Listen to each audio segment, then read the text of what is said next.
Makeup এবং getup সবকিছুই যখন পারফেক্ট হবে তখনই একটা মেকআপ লুক সুন্দর হয়। হ্যালো এভরিওয়ান, আসসালামু আলাইকুম। কেমন আছেন সবাই?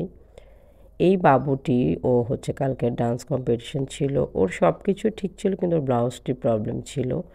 ওর আম্মু আসলে সিরিয়াসলি ওকে ডান্স শেখায় না, বাট ওর খুব শখের বসে ডান্স দিয়েছিল।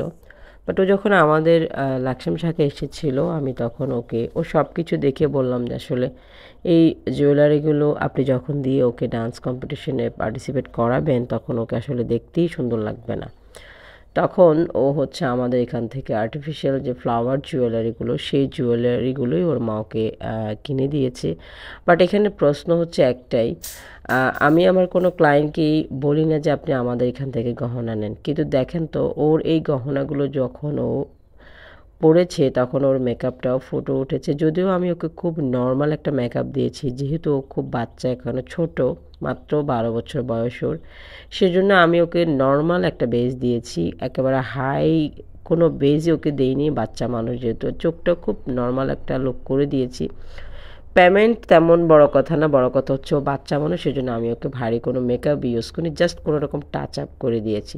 যাই হোক, মূল কথা হচ্ছে আপনি যখন আপনার গেট আপটা সুন্দর করবেন তখন আপনি অবশ্যই আপনার শাড়ির সাথে ব্লাউজ, পেটিকোট সব কিছু কালার কম্বিনেশন ম্যাচিং করে যখন করবেন এবং জুয়েলারিটাও যখন আপনি সুন্দরভাবে ম্যাচ করবেন তখনই কিন্তু আপনার ওভারঅল লুকটা খুব সুন্দর একটা লুক আসবে। সেজন্য যাকেই বলবো আপনারা মেকআপ লুক নিতে পার্লারে চলে আসবেন। আপনাদের হচ্ছে শাড়ির সাথে জুয়েলারি, অবশ্যই আপনাদের ব্লাউজ সুন্দরভাবে ম্যাচিং করে যখন আপনারা পরবেন তখনই কিন্তু দেখবেন দেখতে লুকটা খুব সুন্দর হয়। যেমন এই বাচ্চাটি কিন্তু ব্লাউজটা আমার কাছে একেবারেই ম্যাচিং করতে, মানে ওদের ম্যাচিংটা আমার কাছে পছন্দ হয়নি। যাই হোক, তারপরেও বাচ্চাটাকে মাশাআল্লাহ অনেক সুন্দর লাগছে। Thank you so much. আরও একবার আপনাদেরকে একটা কথাই বলবো, আপনারা যারাই পার্লারে সাজতে আসেন অবশ্যই আপনারা সব কিছু ম্যাচ করে তারপরে পার্লারে সাজতে আসবেন। বাচ্চাটির খোঁপাও আমাদের কাছ থেকে নিয়েছে এবং জুয়েলারিটাও আমাদের আর্টস অফ তিথি কালেকশন থেকে ও পারচেস করেছে। অল ওভার সব কিছু ওর ফুটে উঠেছে ওর জুয়েলারিগুলোর কারণে, আপনারা দেখতে পাচ্ছেন। কারণ ওর জুয়েলারিগুলো যদি সুন্দর না হতো তাহলে কিন্তু পারফেক্ট একটা লুক আমি নিতে পারতাম না। যাই হোক, এই ধরনের সুন্দর সুন্দর লুক পেতে হলে আর এই ধরনের সুন্দর সুন্দর জুয়েলারি পেতে হলে অবশ্যই আমাদের আর্টস অফ তিথি এবং শান্তাজ মেকওভার অ্যান্ড বিউটি সেলুনকে ফলো দিয়ে রাখতে হবে।